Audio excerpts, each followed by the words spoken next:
여러분 안녕하십니까? 내외방송 뉴스입니다. 올해 설 차례상 차림 비용이 평균 31만 3,499원으로 전주 대비 0.8% 상승한 것으로 나타났습니다.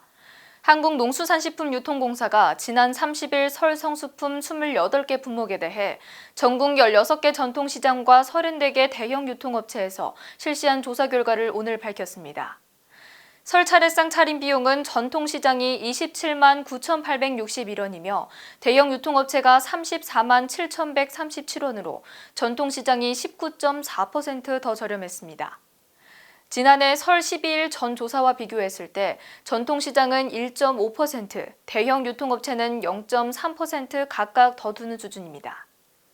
문인철 한국농수산식품유통공사 수급이사는 설 성수기 마지막까지 정부와 협심해 설 성수품이 원활하게 공급되고 물가가 안정될 수 있도록 최선을 다하겠다고 밝혔습니다. 외부 회계법인으로부터 정기감사를 받아야 하는 기업인 외감기업 가운데 지난해 부실기업 수가 4,000곳이 넘을 것이란 분석이 나왔습니다. 오늘 한국경제인협회가 발표한 기업부실 예측 모형을 통한 2023년 부실기업 추정 보고서에 따르면 지난해 외감기업 36,425개사 중 11.7%가 완전 자본 잠식 상태에 놓인 것으로 추정됐습니다. 이는 1년 전 집계된 부실기업의 3,856곳에서 10% 정도 늘어난 수준으로 지난 5년 중 가장 높은 수치입니다.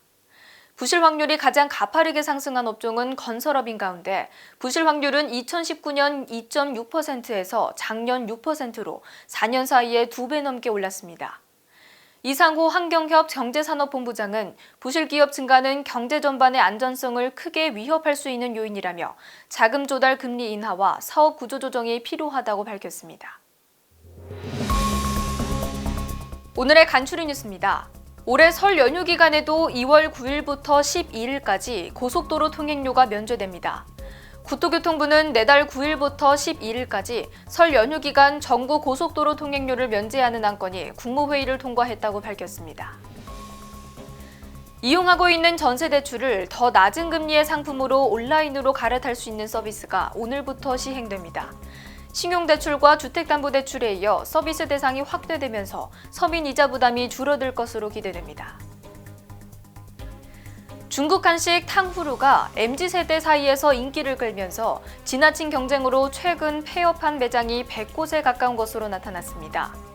오늘 행정안전부 지방행정인허가 데이터에 따르면 지난해 1월 1일부터 현재까지 신규 오픈한 탕후루 매장은 총 1,352곳인 반면 폐업한 매장은 98곳으로 집계됐습니다.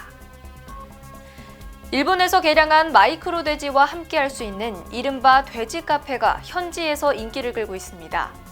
우리 시간 30일 AP통신은 트렌디한 일본 카페에서 마이크로 돼지와 함께 시간을 보내는 사람들이라는 제목의 기사를 통해 일본의 돼지 카페 열풍을 보도했습니다. 빠른 뉴스 행복을 주는 내외방송 차이스더입니다. 안녕하십니까, 차이스더입니다. 내외방송의 더 많은 영상을 보고 싶으시다면 오른쪽에 있는 구독하기 버튼을 눌러주시기 바랍니다. 알림 설정까지 완료하시면 영상이 올라오는 즉시 확인하실 수 있습니다. 저희 내외방송을 시청해주셔서 정말 고맙습니다.